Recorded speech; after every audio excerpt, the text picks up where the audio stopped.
রাধে রাধে ভক্ত বন্ধুরা, আজকে এমন একটা কথা বলবো তা শুনে গায়ের লোম দাঁড়িয়ে যাবে। আমাদের বাড়ির পাশে এক ব্যক্তির ঘরে লাড্ডু গোপাল রেখেছিল।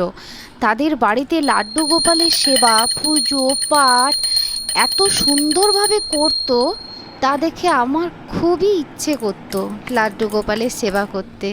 কিন্তু প্রায় আমি অসুস্থ থাকতাম, তাই ভাবতাম মনে মনে, হে প্রভু, আমি কি তোমার সেবা করতে পারবো? আমার স্বামীকে একদিন বললাম যে আমি আমার বাড়িতে একটা গোপাল আনবো। তখন আমার স্বামী বলল যে তুমি পারবে না সেবা করতে, তুমি তো প্রায় অসুস্থ থাকো, ওকে এনে ওর যত্ন নিতে পারবে না, ওর সেবা করতে পারবে না, ওটা তো আরও তোমার বেশি মনটা খারাপ হবে। তখন আমার স্বামী যখন এই কথা বলল, তখন আমার মনটাও আরও ভেঙে গেল।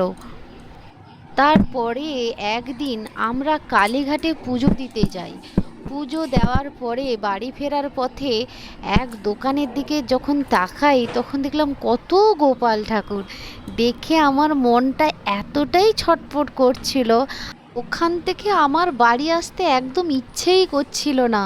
মানে আমার মনটা এতটা খারাপ হয়ে যাচ্ছিল যে আমি আমার গোপালকে আনতেই পারছি না আমার বাড়িতে, আমার শরীরটা এত খারাপের জন্য।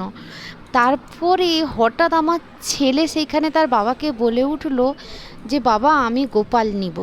তখন আমার স্বামী বলল যে তোমার মা সেবা করতে পারবে না। আমার ছেলে বলল আমি সেবা করব বাবা।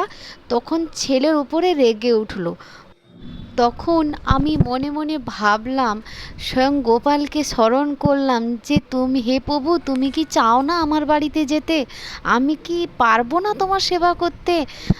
তুমি যদি চাও আমি সুস্থ হয়ে উঠব, তোমার সেবা করব। আমি প্রচুর মনে মনে স্বয়ং গোপালকে ডেকেছিলাম, হে প্রভু, তুমি আমার বাড়িতে চলো, আমি তোমার সেবা করতে চাই প্রভু। তোমার চরণে তো আমাকে একটু ঠাঁই দাও, আমি চাই তোমার সেবা করতে হে গোপাল। মানে এত পরিমাণে আমি গোপালকে ডেকেছিলাম।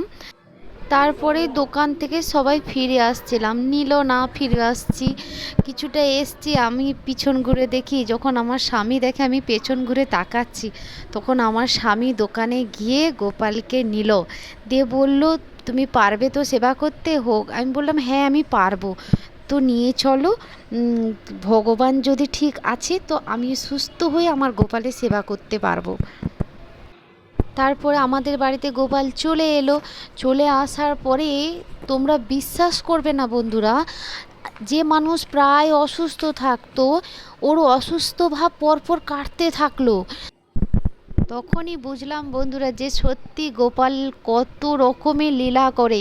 আমার স্বামীর মন গলিয়ে দিল ওকে বাড়িতে নেওয়ার জন্য।